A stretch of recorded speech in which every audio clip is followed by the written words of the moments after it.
I took a night shift job at a warehouse with $500 a night, too good to pass up. But as eerie sounds echoed through the dark halls, I checked Craigslist again. The post was gone. Then, everything went black, and I realized I wasn't alone in the warehouse. I had just lost my job. Bills were piling up, and every dinner with my family came with the unspoken weight of guilt, the fear of becoming a burden. When I stumbled across a Craigslist post offering $500 a night to watch over a warehouse, I didn't think twice. The job sounded easy. One night shift, no heavy lifting, just keep an eye on things. The address was in an old industrial zone, far from town and nearly forgotten. But money talks louder than doubt, and I convinced myself that a little discomfort was worth the paycheck. I packed a thermos of coffee, a flashlight, and told myself, stay in the booth, stay awake, stay calm. Just one night, that's all. I had no idea how long that night would feel. When I arrived, a middle-aged man with tired eyes handed me a key and gave a simple instruction. Don't leave the security room. His tone was calm, but there was something strange behind it, like quiet urgency. The room was small and dim, just a metal desk, a plastic chair, and a wall of old surveillance monitors. Most cameras showed the same thing: crates, closed doors, and still shadows. But one screen was different. Camera number 4 glitched constantly, flickering black and white like a broken television. I asked the man about it. He chuckled and said I was just being paranoid. This warehouse is ancient. That camera's always been weird. I shrugged it off and watched him leave. Then the noise began. Through the intercom system came soft scratching, then something tapping metal, slow and steady, and then a whisper. My name. I froze. I turned to the screens again and saw myself, sitting right there. On the glitching camera, a tall, dark figure loomed behind me. I spun around. Nothing, just cold air. I locked the door and stayed alert. But sometime around midnight, exhaustion took over. My eyes closed. My body gave in. I fell asleep. The wind began to howl through the cracks in the walls, sounding like deep, ghostly sighs circling me. The metal doors creaked softly, as if someone was gently pushing from the other side. I tried to wake up, to force my eyes open, but they wouldn't move. Something heavy held them shut. The air grew colder, sharp against my skin, like icy fingers brushing over me. I lay frozen, heart pounding, too afraid to breathe too loud. My thoughts spiraled. Images of murder cases I had read online surfaced in my mind. Those stories I once thought were sensationalized now felt terrifyingly real. I prayed silently. I didn't want money, comfort, or anything else. I just wanted to get through this night alive. Then I heard it. Slow, dragging footsteps across the floor, each step closer, each one filled with quiet menace. A low chuckle echoed, close enough to feel it crawl across my spine. It was the kind of laugh someone makes when they know you're scared. A voice whispered beside my ear, close, deliberate. You wanted fast cash? Fine. Give me one of your kidneys. I'll make you rich. I didn't move, didn't speak. I stayed completely still, pretending to sleep. I knew if he realized I was awake, I wouldn't have a chance. A sudden burst of awareness jolted through me, stronger than ever before. I sprang up, still dizzy, but filled with a desperate urge to survive. The man was closing in fast, the knife gleaming under the dim lights. I stumbled backward, forcing my limbs to move despite the heaviness in my body. Every breath was a battle, but I refused to give in. He laughed, a rasping sound full of confidence. I told you, this place is filled with sleep gas. No one gets out unless I allow it. Just relax, it'll all be over soon. We struggled, my movements sluggish while his were precise. For every inch I gained, he matched it with a step. My strength faded fast. My mind raced through images of home, of family dinners, of normal life. Guilt surged through me. If only I hadn't been so desperate for easy money. He shoved me hard. I hit the ground and couldn't move. The cold floor numbed my back, and the knife hovered closer. He crouched over me, eyes gleaming with twisted joy. In that moment, my fingers brushed against a glass bottle. Without thinking, I swung it into his head. The bottle shattered, and he let out a scream of rage and pain. I seized a shard of glass and jabbed it into my leg, pain rushing through me like lightning. It kept me awake, alert. I forced myself to crawl, inch by inch, blood mixing with dirt. Every movement was agony, but stopping meant death. Then I saw it.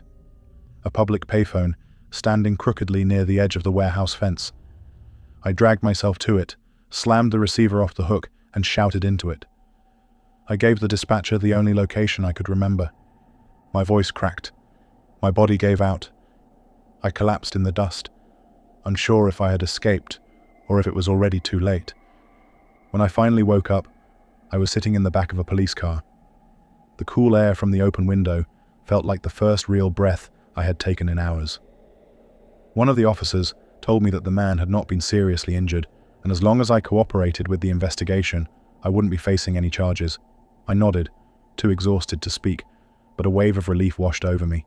They asked questions, took statements, and promised they would look into the Craigslist post. But deep down, I knew it would probably disappear, just like everything else connected to that nightmare.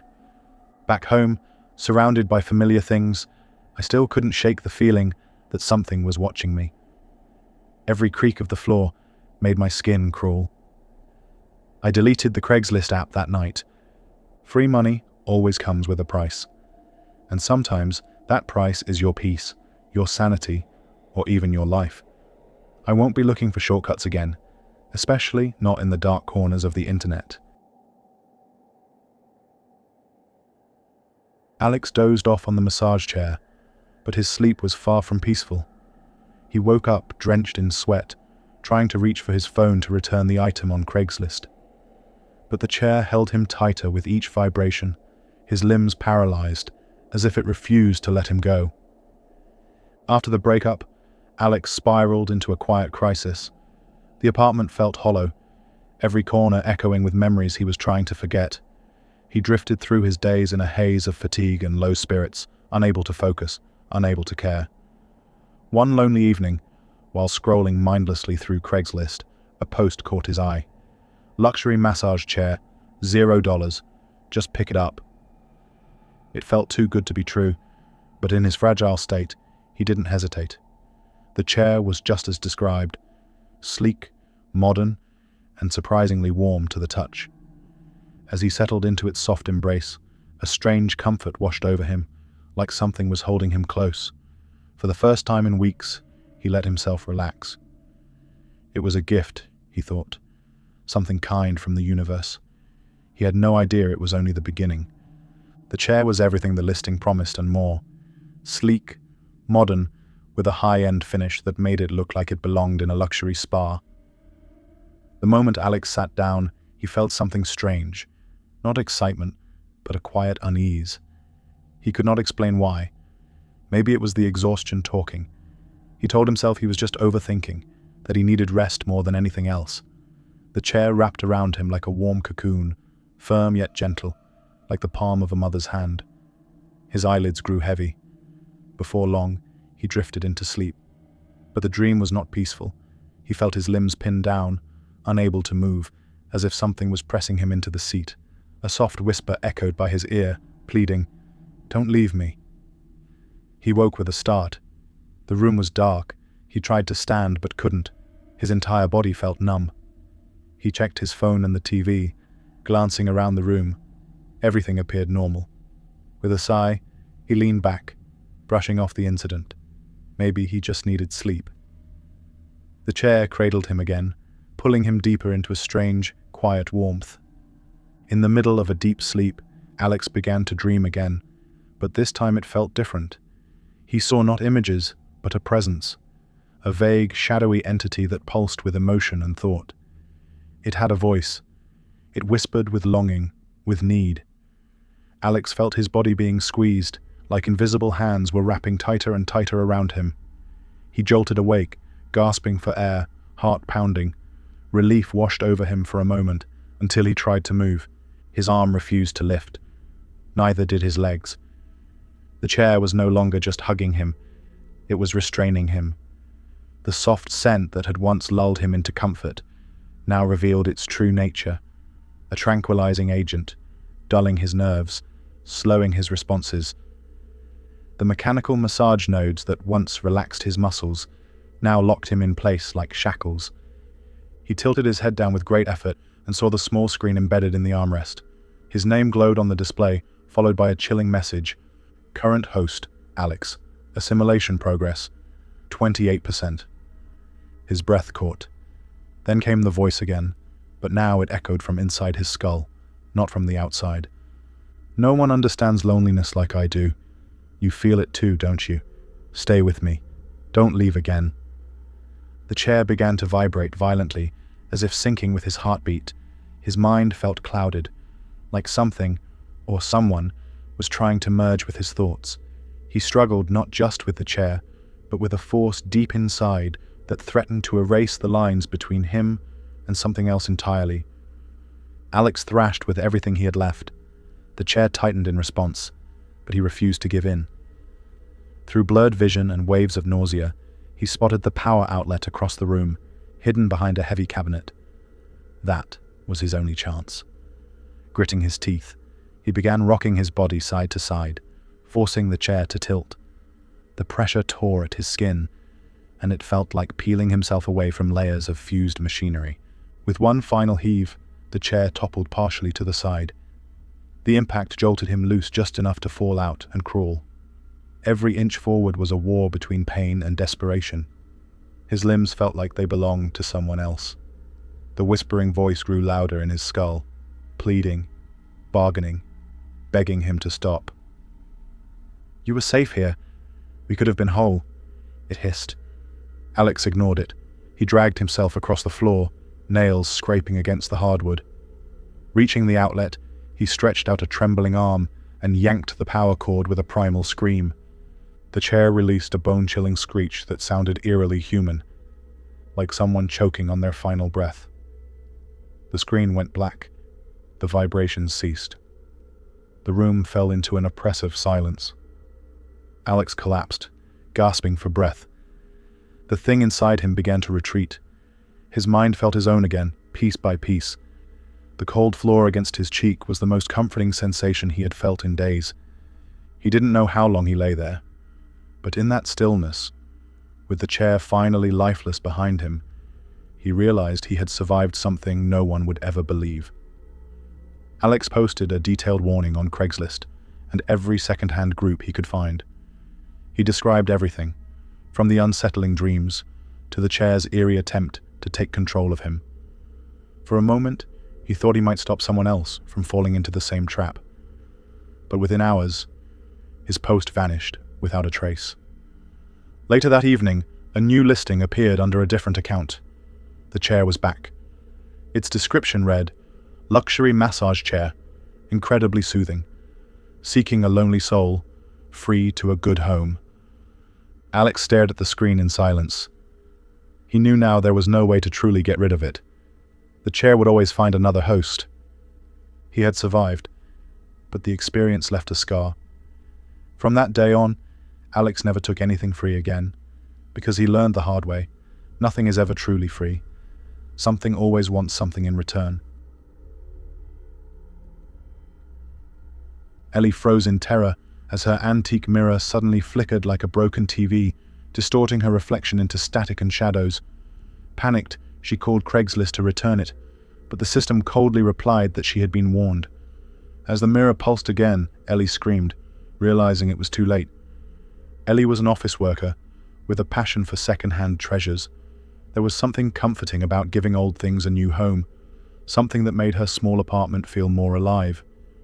One quiet afternoon, she was browsing online listings when she came across a stunning antique mirror on Craigslist. Its frame was delicately carved, with patterns that looked like vines frozen in time. The description included an odd warning in bold letters: "Do not place facing a window."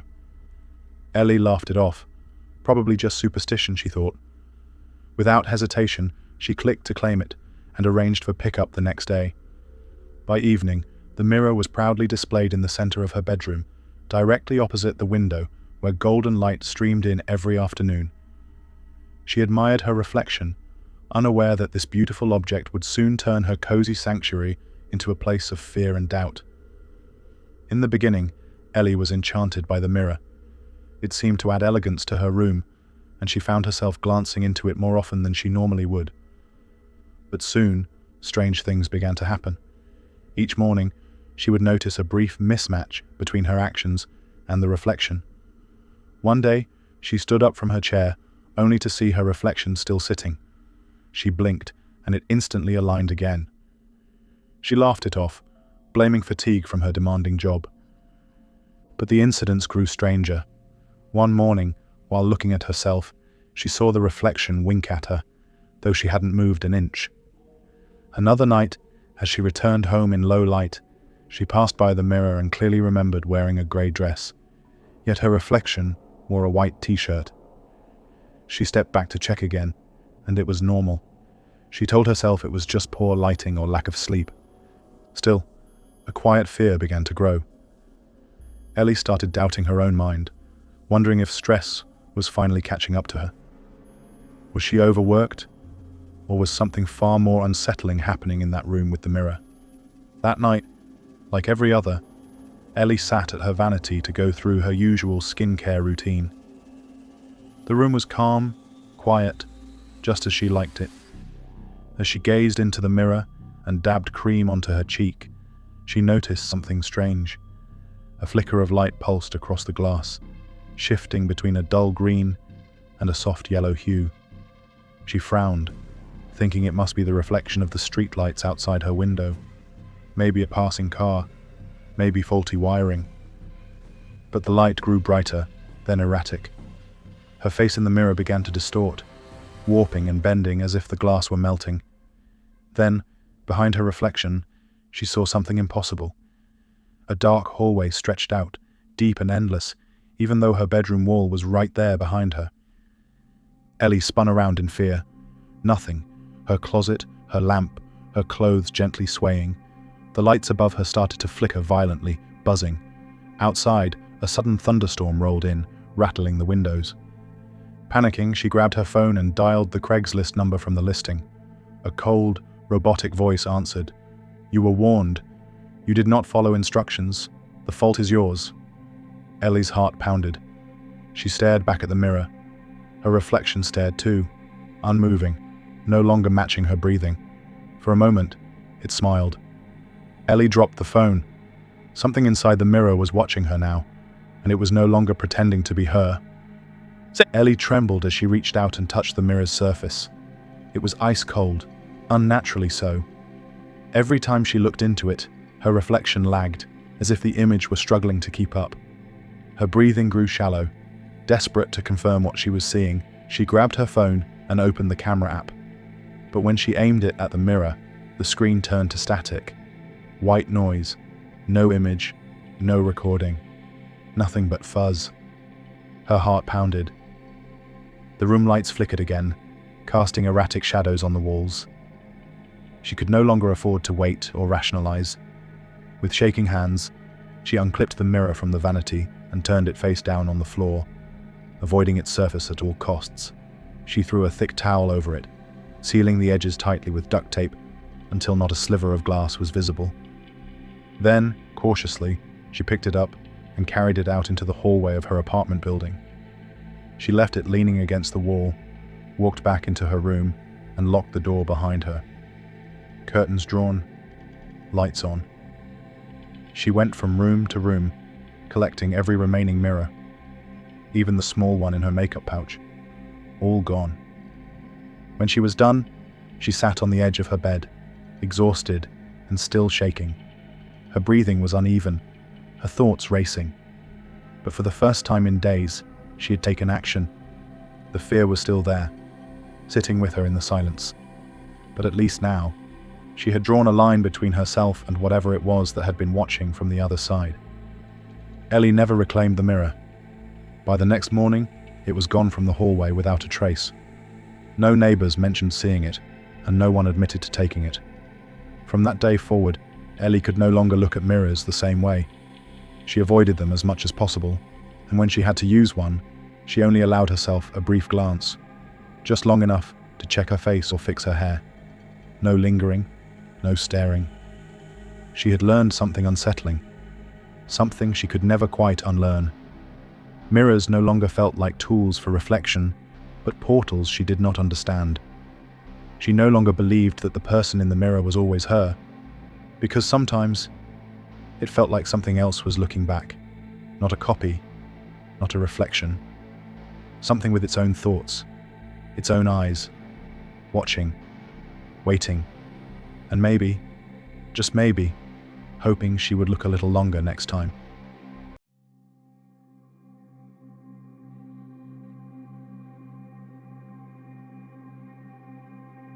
One harmless comment might be the first step of a predator. Sometimes a stranger is watching you. In a digital world, real danger still exists. You just don't know you're the target until you become the goal of predators. This is something that happened to two of my closest friends, Alexis and Lena. It started with a photo, just a normal shot of Alexis lounging by the pool in her backyard. She looked carefree, summer sunlight in her hair, and her friends were in the background laughing.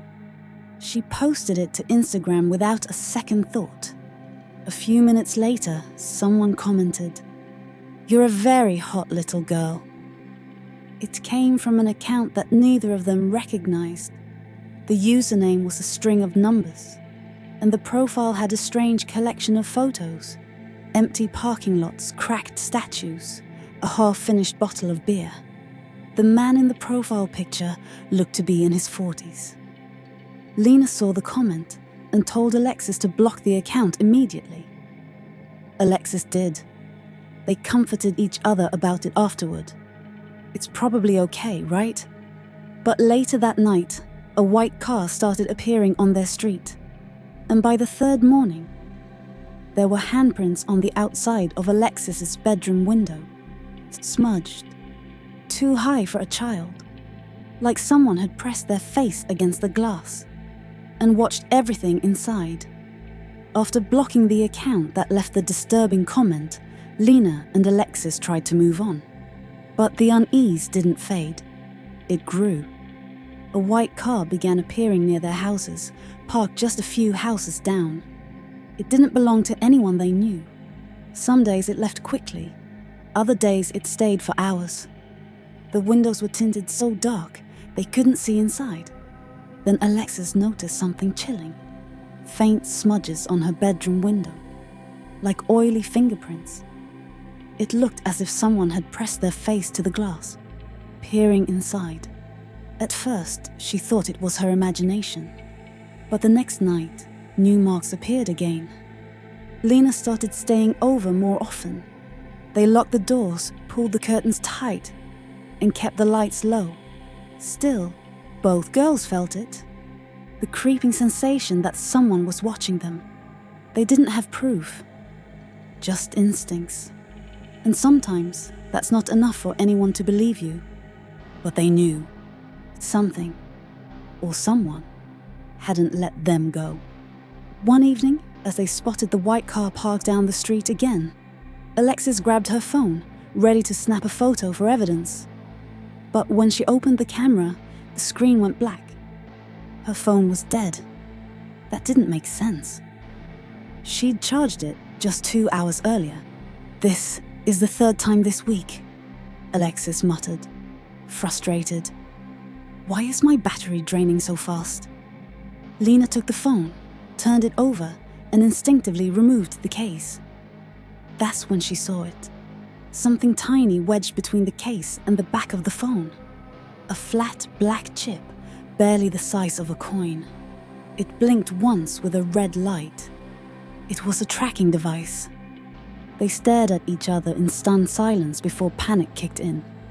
Someone knew where Alexis was, all the time. Instead of calling the police, they decided to fight back. The next morning, they attached the tracker to the underside of a city garbage truck and let it drive away. Then they posted a decoy Instagram story, a casual photo of two smoothies with the caption, Late night walk to the park. 9 p.m. Oh, a girls' night. What they didn't say was that they weren't going anywhere. That evening, they installed a small camera on Alexis's bookshelf, hidden among books and trinkets. It was angled perfectly to capture her room, especially the window. Then they locked every door and quietly slipped over to Lena's house across the street, laptop open, watching the camera feed. At 9:22 p.m., movement. The bedroom curtain shifted. A shadow. A hand pressing against the window glass. Someone was there, and this time they were watching back. At 9:42 p.m., the figure returned, but this time he didn't just linger by the window. He climbed through it. Alexis's room was dark, just as he expected. The tracker had told him she was blocks away. He moved slowly, methodically, his silhouette cast against the wall as he crept across the floor. From the laptop screen, Lena and Alexis watched in stunned silence. His face, now clearly visible under the glow of the moonlight, matched the profile picture from the Instagram account at jam00235. He didn't steal anything. He didn't take money or valuables. Instead, he opened Alexis' closet. He ran his fingers along her clothes. He picked up a sweater, brought it to his face, and breathed in deeply. Lena's hand trembled over the keyboard. "He's not just watching," she whispered. "He's obsessed." Calling the police felt too slow, too detached. He'd vanished before they even picked up the phone, so Lena acted. She began recording her screen. Then, she opened her Instagram and started a live broadcast titled "The Real Face Behind" at jam00235. Within seconds, people joined.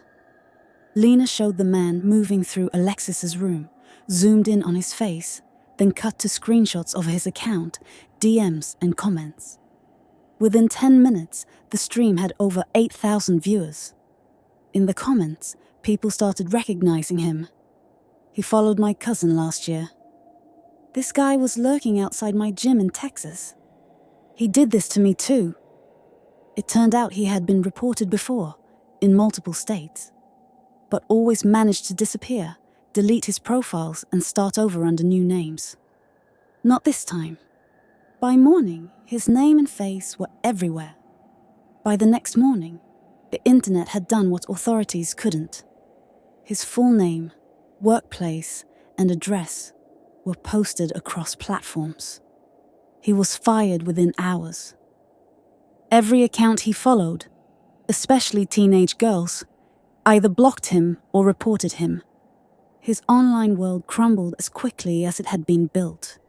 Alexis made her Instagram private, deleted old posts, and never shared her location again.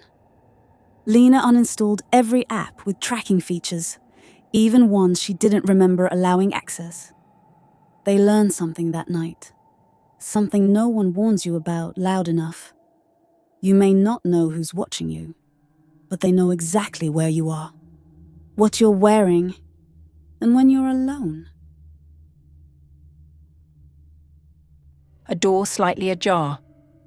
I stepped into the dim apartment hallway and knocked softly. Darkness inside, only a flickering blue glow from the TV. I reached to push the door open, then froze. An eye was pressed against the gap, staring straight at me, unblinking, watching, as if it had been waiting. I'm Lena. After a rough breakup, my friends convinced me to create a Tinder account, just something to help me move on, distract myself from the weight of it all. I wasn't expecting much. I swiped through profiles mindlessly. Some made me laugh, others made me cringe. Then I matched with her. She was stunning. A radiant smile, eyes that felt warm even through a screen. Her messages were sweet, too sweet, almost poetic. She always knew exactly what to say, as if she could read my mood through every word I typed. There was something flawless about her, like she'd been designed to be the perfect friend, the perfect distraction. I found myself waiting for her replies, smiling at my screen. It felt easy. Too easy. Looking back, I should have known that when something feels too perfect, it probably isn't. We clicked instantly. Our conversations flowed effortlessly, same taste in food, same sense of humour, same favourite hangout spots. It felt surreal, like I had finally found my soulmate through a dating app. We laughed at the same memes, finished each other's sentences, and even shared similar past relationship wounds. But that's when things started to feel off. No matter how close we became over text, she would never agree to talk in any way more direct.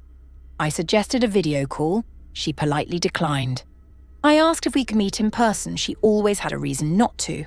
The strange part was her excuses made perfect sense.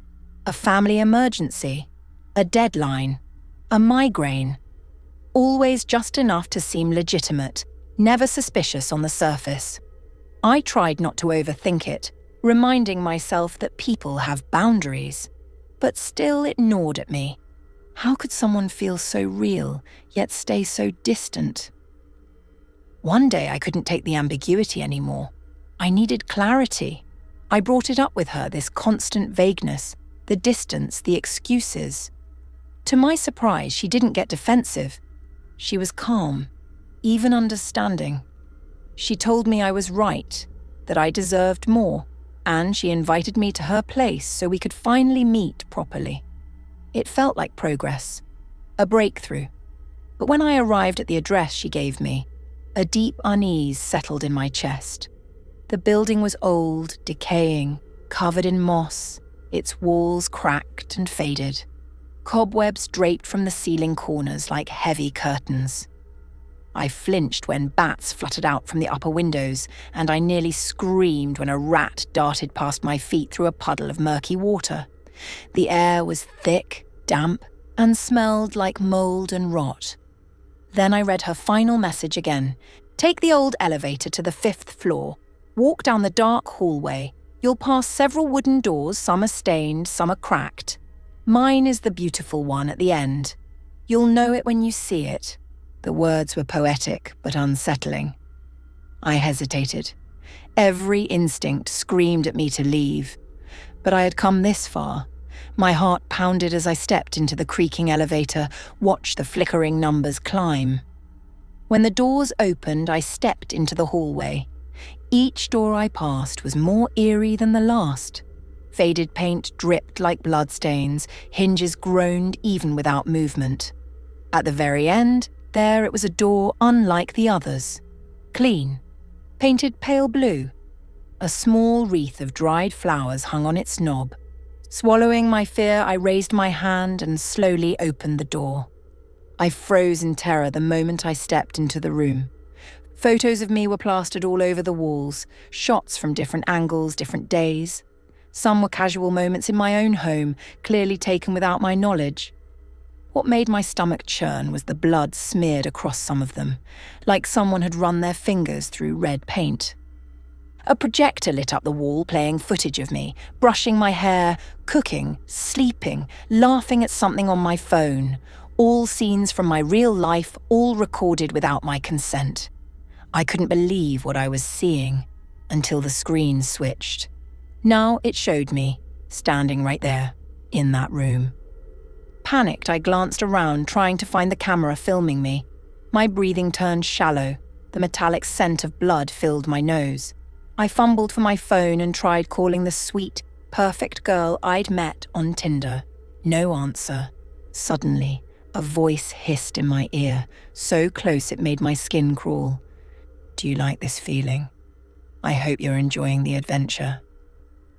That was it. I bolted. Every nerve in my body screamed at me to run. I slammed the door open and sprinted down the hallway, stumbling but refusing to stop. I didn't look back. I couldn't. By the time I reached home, my hands were shaking. I still didn't understand the purpose of it all, what he wanted from me, why he never showed his face, or worse, what else he might be planning. I told my friend, a psychologist, about what happened. She believed he was never looking for love, just the twisted pleasure of watching someone panic. A form of psychological illness. Though it's over now, I still live in fear. I don't know what he did with my pictures, or if he's still out there watching me.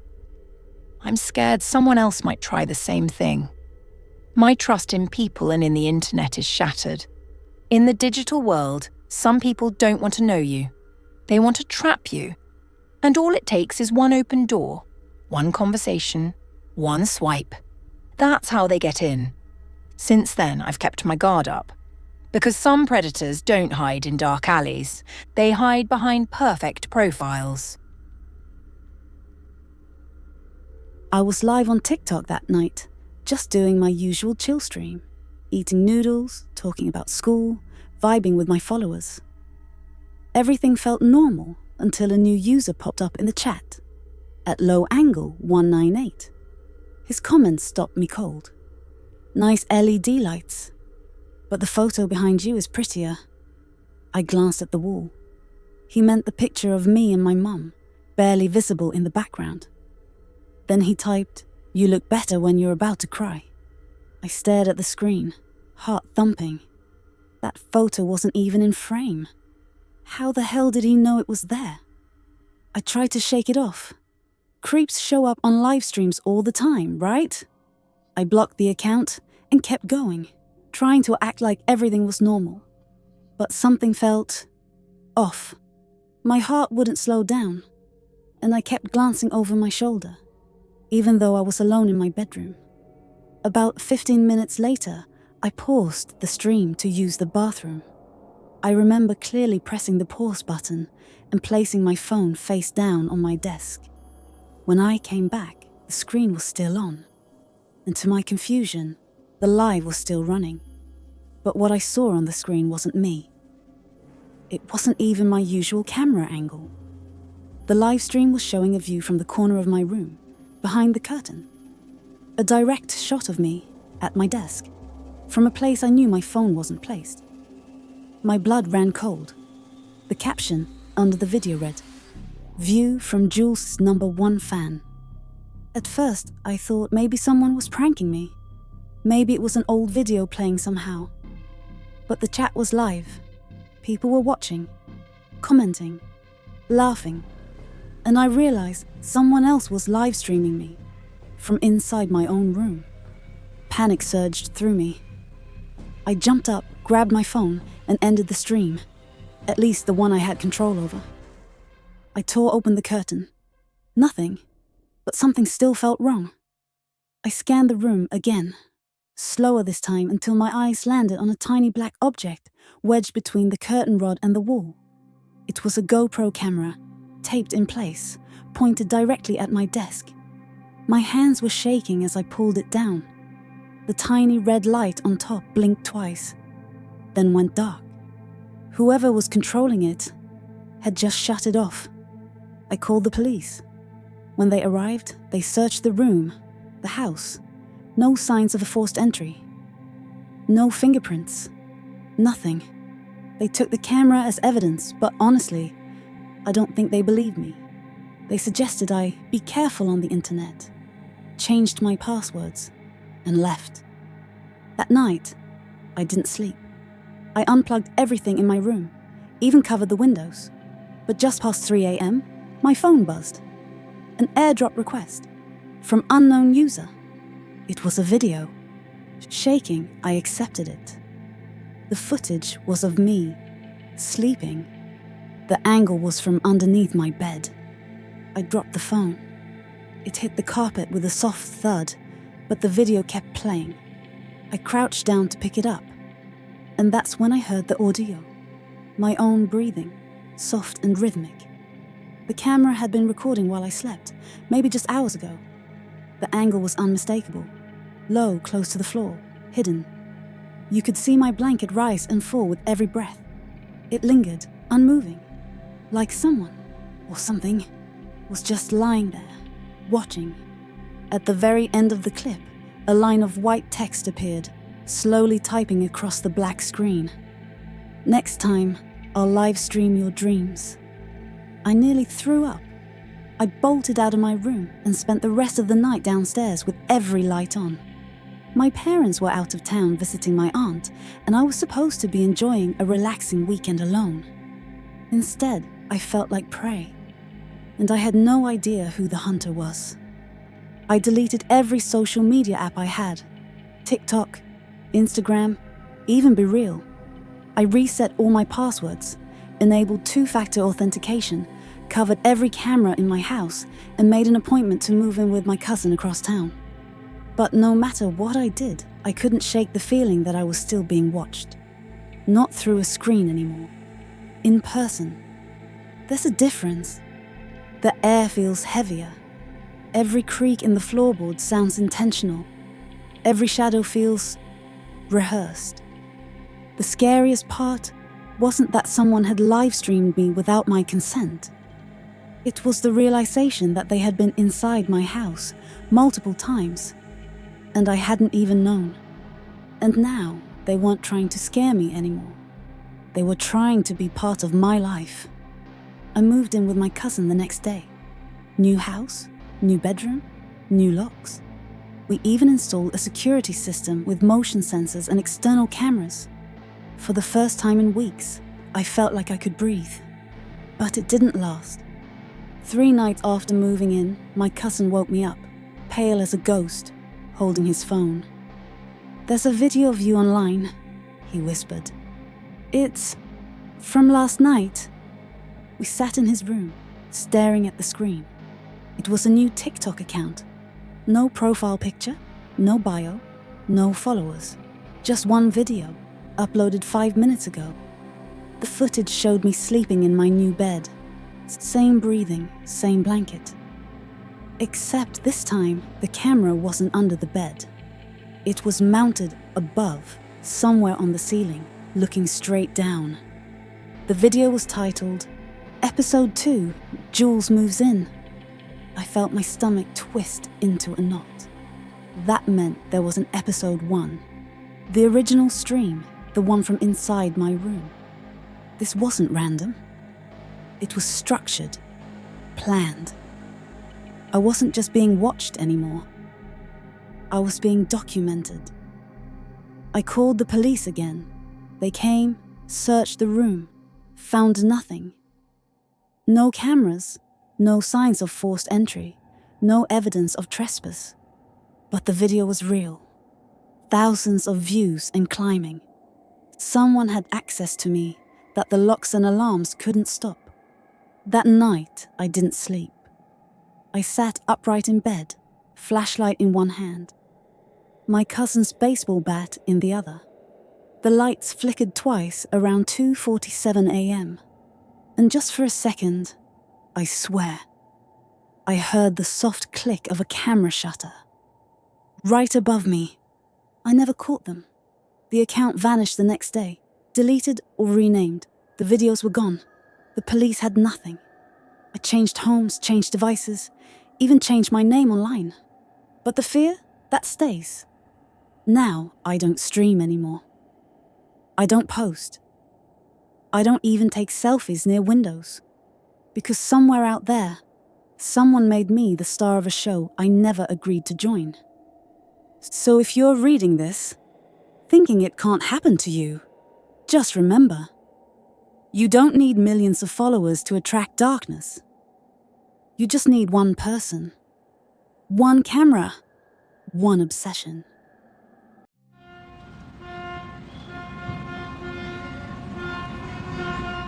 I've always trusted my gut, but that night I ignored it.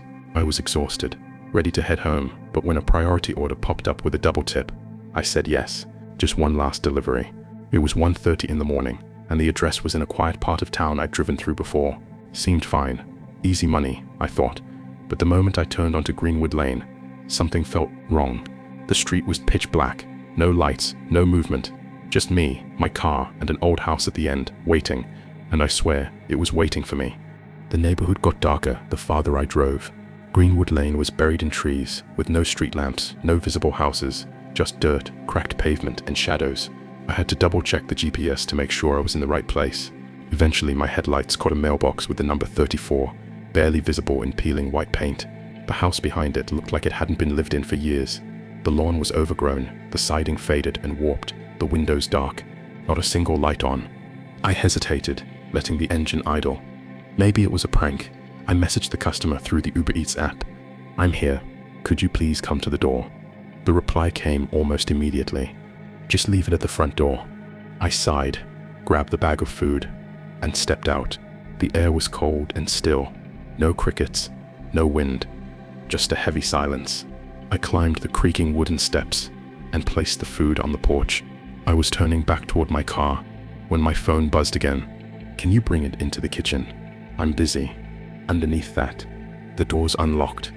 That was when I felt the first real chill crawl up my spine. I stared at the message for a few seconds, uncertain. Uber advised against entering anyone's home, but the tone of the message, casual, like it was no big deal, nudged me. Maybe it was someone injured or elderly. Against my better judgment, I reached for the doorknob. It creaked open without resistance. Inside, the air was stale. My flashlight cut through the dark, revealing a cluttered, dusty hallway. The furniture looked ancient, faded wallpaper, an old coat rack missing its base, and what I think was a broken baby stroller leaned against the wall. No signs of life, no footsteps, no talking. The kitchen was just a few steps in to the left. I walked in slowly, placing the food on a cracked wooden table. That's when I heard it. Fast, soft footsteps, like someone running barefoot on the floor above. I froze, then silence again. I turned to leave when my light caught something in the hallway. A sliver of a face peeking from behind a door, pale skin, messy dark hair, just one eye visible, staring straight at me. My phone slipped from my hand and hit the floor. When I picked it up, the face was gone. The house was silent again, too silent. I backed away from the hallway, heart pounding in my ears. The room felt smaller now, like the darkness was pressing in. I muttered, "Hello?" knowing I didn't want an answer. No reply, just the hum of silence and the slight creaking of the house settling. I turned back toward the front door, determined to get the hell out. That's when it slammed shut. Hard, loud. I jumped and ran to it, jiggling the knob. Locked. I yanked harder, even threw my shoulder into it. Nothing. Someone had locked it from the outside, or worse, from the inside. I was trapped. Then, from above, the creaking started again, but not slow like before. It was rhythmic, step after step, pacing across the upstairs floor directly above me. Whoever or whatever was up there, they wanted me to know it. I held my breath, backing slowly into the hallway. I scanned for a window, a back door, anything. My light caught the far end of the hall. An old mirror hung crooked on the wall, and for just a moment, I saw a figure standing behind me in the reflection. Tall, still, close. I spun around, nothing. Suddenly, music began playing. A warbly, scratchy tune, like it was from a broken gramophone. It echoed through the house from somewhere deeper inside. A woman's voice sang, soft and eerie, as if trapped in another time. It made my skin crawl. Then I heard it. A laugh. Low, raspy, muffled, but deliberate. Somewhere behind the wall, to my right. Followed by a whisper I couldn't quite make out. That's when I realized this wasn't a prank. This wasn't a mistake. Someone wanted me inside this house. And they weren't done yet. My breathing turned shallow, ragged. I forced myself to move, inching along the hallway, flashlight shaking in my hand. The music grew louder with each step, as if the house itself were alive and pulling me deeper inside. I passed a narrow doorway, its door half open, revealing only darkness beyond. I didn't dare look inside. I reached the back of the house where I spotted a small window, half open, maybe wide enough for me to squeeze through. Just as I approached it, the music stopped. The silence was immediate, violent. Then came footsteps again. Not above me anymore. Behind me, inside the hallway I had just come from. I turned, and I saw him. A man, pale, gaunt, wearing a moth-eaten black suit like something from 100 years ago. His mouth stretched into an unnatural grin that didn't reach his eyes. He stood motionless, blocking the path back. I bolted for the window. My hands fumbled at the latch as the sound of footsteps rushed toward me, faster now, sprinting. I shoved the window up, climbed halfway through, and felt cold fingers grip my ankle. I kicked hard, once, twice. The grip slipped. I tumbled onto the wet grass outside, scraping my elbows and knees. I scrambled up and ran. I didn't look back, not until I reached my car. I jumped in, slammed the doors shut, and locked them. My hands were trembling as I fumbled for the keys. The engine roared to life. I flipped on the headlights and froze. There he was, standing in the middle of the road, no more than 10 feet from my bumper. But he wasn't empty-handed. He was holding the Uber Eats bag, the one I left on the kitchen table. He raised his hand slowly, almost like a wave. I reversed, spun the wheel, and peeled out of there like my life depended on it. Because it did. The last thing I saw in the rearview mirror was the man still standing in the road, smiling, and the house silent, waiting again. I didn't sleep that night. I filed a police report the next morning. When they checked the address, they told me something that still haunts me. House 34 had been abandoned for over a year. The previous owner died in a murder-suicide that was never fully explained. There was no electricity, no active utilities. No one should have been able to place an Uber Eats order from there. They never found a suspect. Never found the man I saw. I quit working night shifts after that. I keep pepper spray and a flashlight in my glove box. And if I ever pull up to a house with no lights on, I leave immediately. So if you're a delivery driver, listen to your instincts. Tips aren't worth your safety. And remember, some people don't want food. They want you. And sometimes, the place you're delivering to was never meant to be visited again.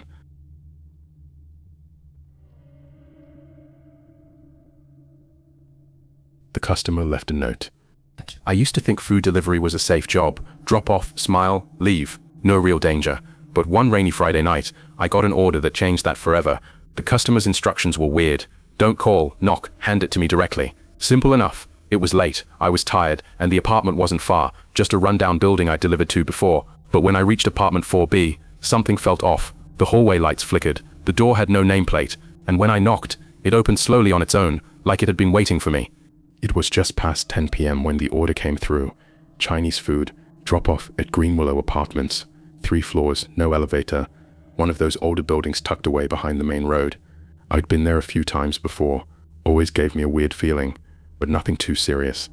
Knock on door, do not call. Deliver to hand only. Oddly specific, but I've seen stranger. It was raining lightly when I parked my scooter and climbed the creaky stairs. The second floor hallway was dim, the overhead lights flickering like they were on their last breath.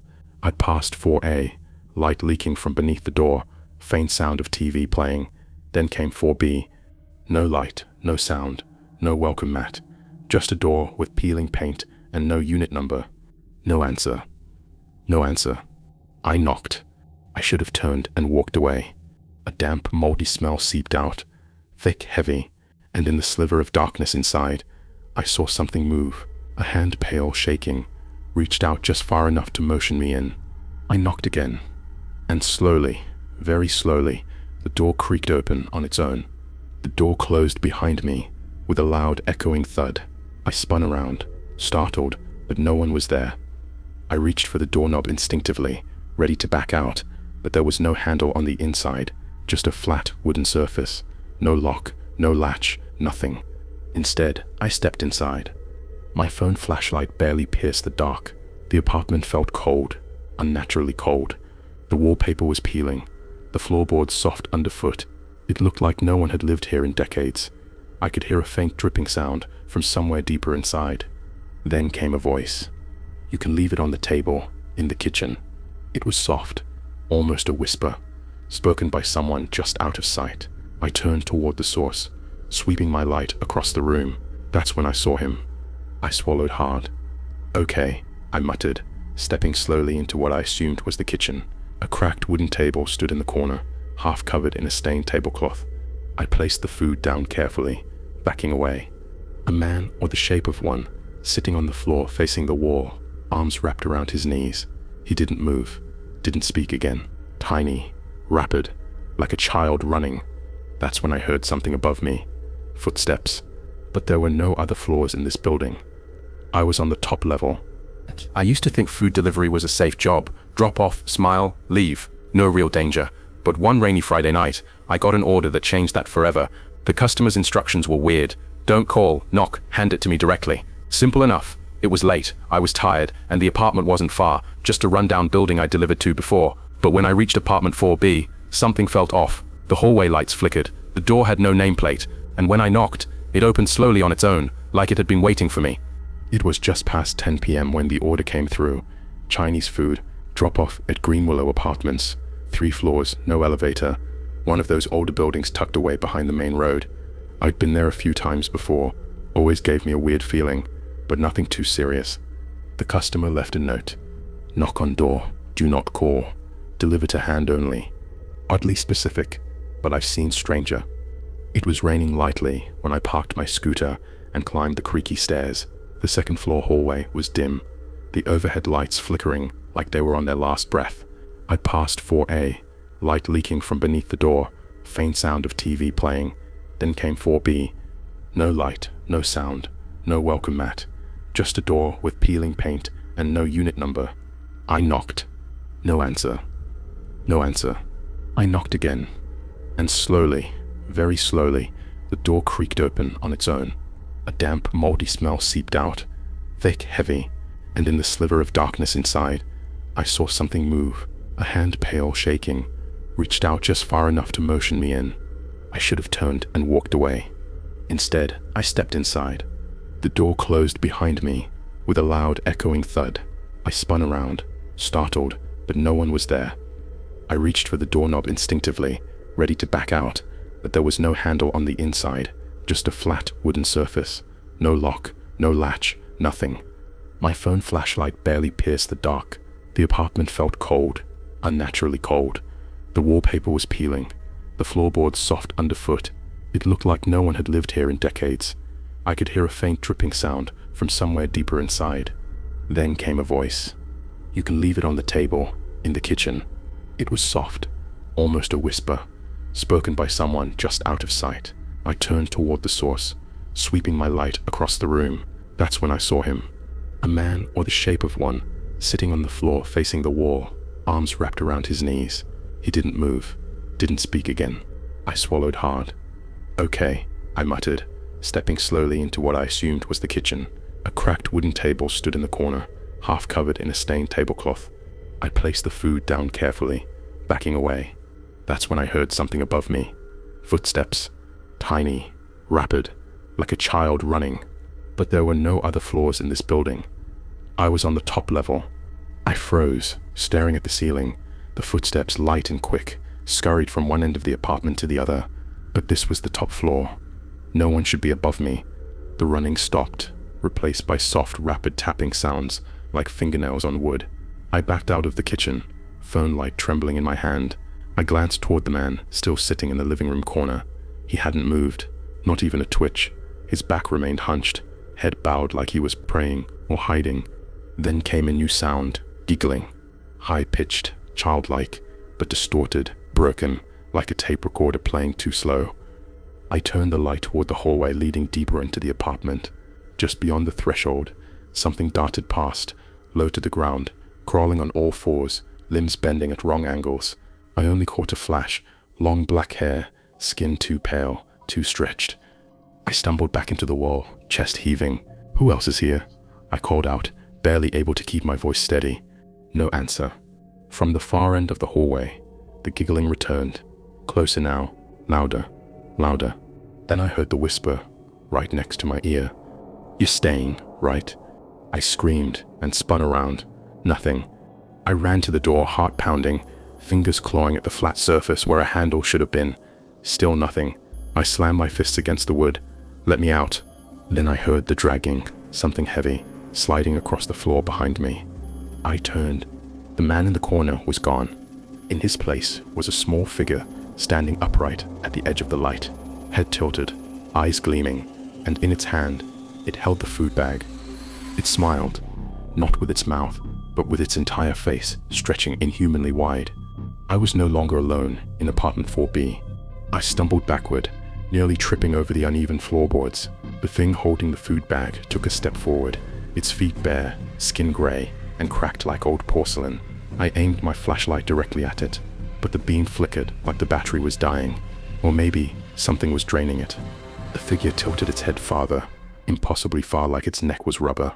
The bag dropped to the floor with a wet, heavy thud like it was soaked. I didn't want to think about what was inside. It took another step. I bolted down the hallway, heart pounding, arms flailing in the dark. Doors lined the corridor, all slightly ajar, each one revealing just enough of the nightmare behind them. A face staring from inside a closet, fingers gripping the bottom of a bed frame, a silhouette hanging upside down from the ceiling. I reached the end of the hall. A window cracked open. Without thinking, I lunged for it, pried it up, and forced my body through the narrow frame. My shirt tore on the rusted latch, but I didn't care. I fell onto the fire escape outside, scraping my arm on the cold, wet metal. From inside, I heard screaming, not angry, not in pain, joyful, wild. Dozens of voices laughing, cheering. I scrambled down the fire escape, slipped on the last step, hit the pavement, and ran without looking back. Rain soaked my clothes, my lungs burned, but I didn't stop until I reached my scooter. As I rode away, I glanced in the rearview mirror. Every light in the building was now on, and at the second-floor window, apartment 4B, a face stared out, the same face that had smiled at me. Only now, there were 3 more beside it. Watching, grinning, waiting. I never went back to Green Willow. The next day, I reported the incident to the app. They said there was no record of a delivery to apartment 4B. No customer, no payment, nothing. I checked my trip history completely blank. I went to the building in daylight, for I haven't worked night shifts since, and I never enter anyone's home, no matter how polite the request sounds. So if you're delivering late at night, and a customer gives strange instructions, or worse, asks you to step inside, don't. Trust your gut, leave the food, and go. Because sometimes, the person you're delivering to was never alive to begin with, and what's behind that door isn't looking for dinner, it's looking for you.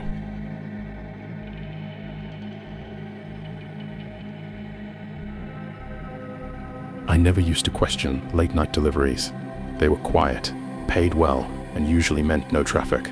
But last week, I accepted one I wish I hadn't. It was raining hard in Portland, and the order seemed normal. Frozen Thai tea, dropped off at apartment 906 on the 9th floor of Green Willow Towers. The only instructions were, don't call, hand it to me directly. Simple, right? I've delivered to weirder. But when I got there, the hallway was dead silent, and the door to 906 opened before I even knocked. That's when I realized someone had been waiting for me. When I reached the 9th floor, the hallway was dim and quiet. A low buzzing sound came from one of the overhead lights, which blinked in a slow, unsteady rhythm. I walked past 901, 902, 903, until I found it. Green Willow Towers looked older up close. Faded brick, a flickering lobby light, and a front desk that no one seemed to be manning. I stepped inside, dripping wet from the rain, and found the elevator humming quietly at the end of the hall. The ride up was slow, each floor groaning like the building hated being awake this late.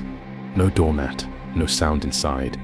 The number plaque looked newer than the others, like it had been replaced recently. Something about it felt off. I knocked once, nothing. 906. Booted. I never used to question late-night deliveries.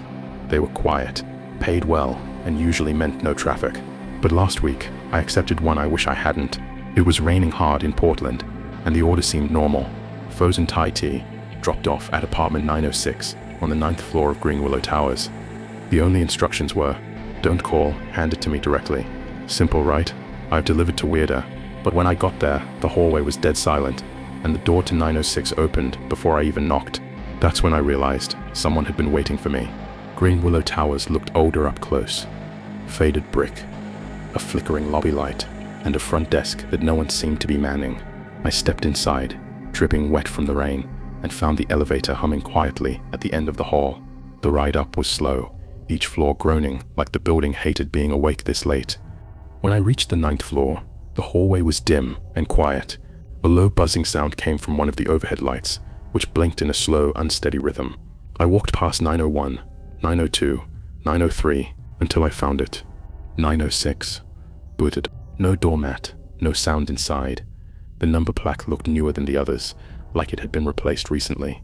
Something about it felt off. I knocked once, nothing.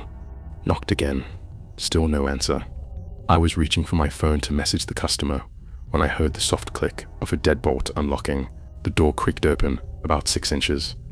I waited, expecting someone to appear. No one did. I leaned forward and called out, "Delivery." Silence. The smell hit me next, like wet plaster and old meat. I hesitated, then stepped forward to leave the bag just inside. That's when I saw the mirror. It was a full-length mirror, mounted directly across from the door. An odd place for one.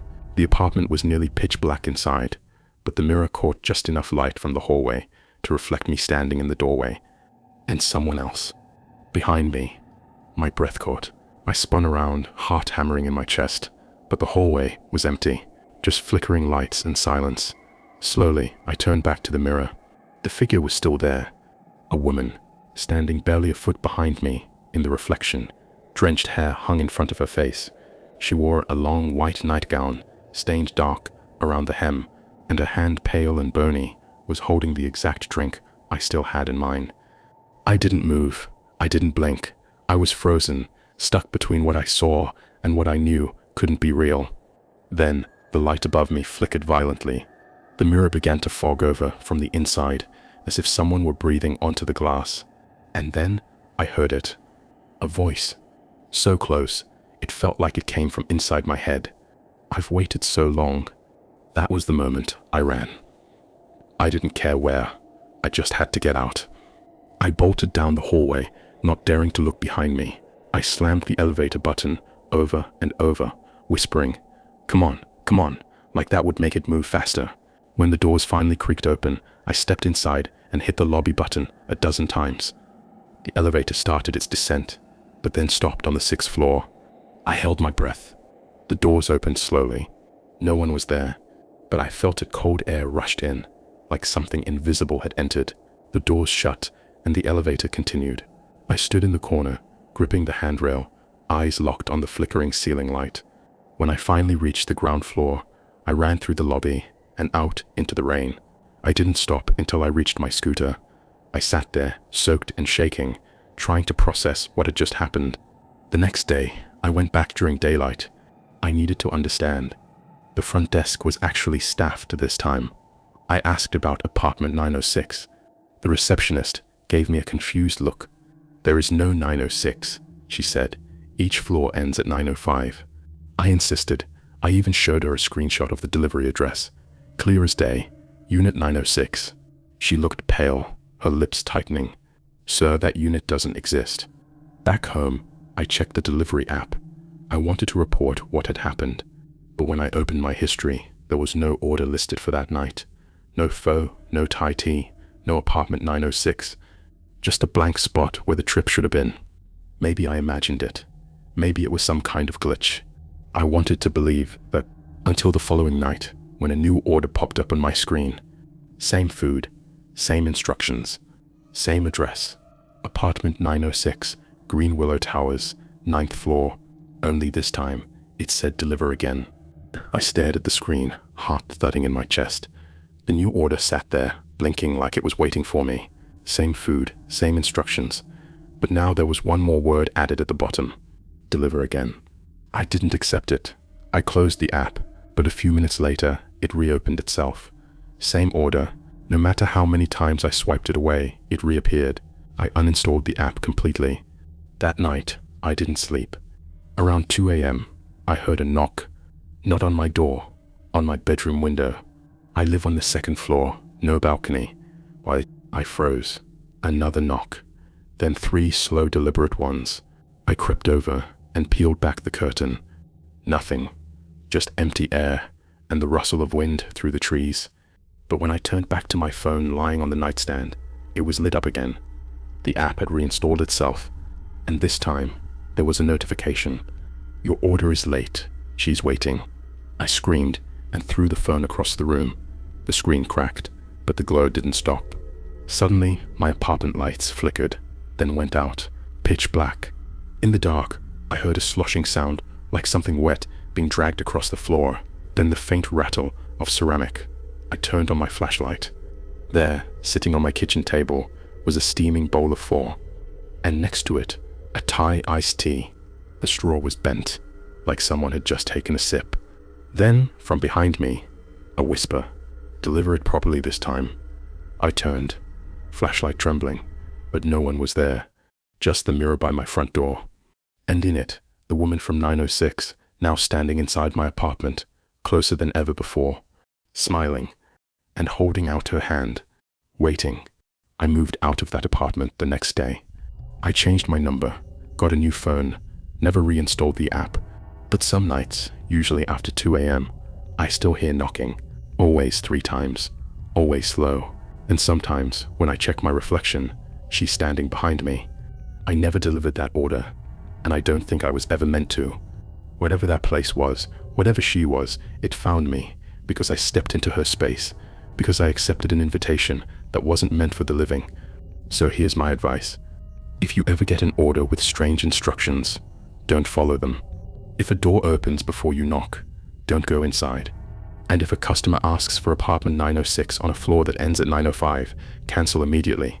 Because once she knows your face, she'll keep ordering until you finally deliver.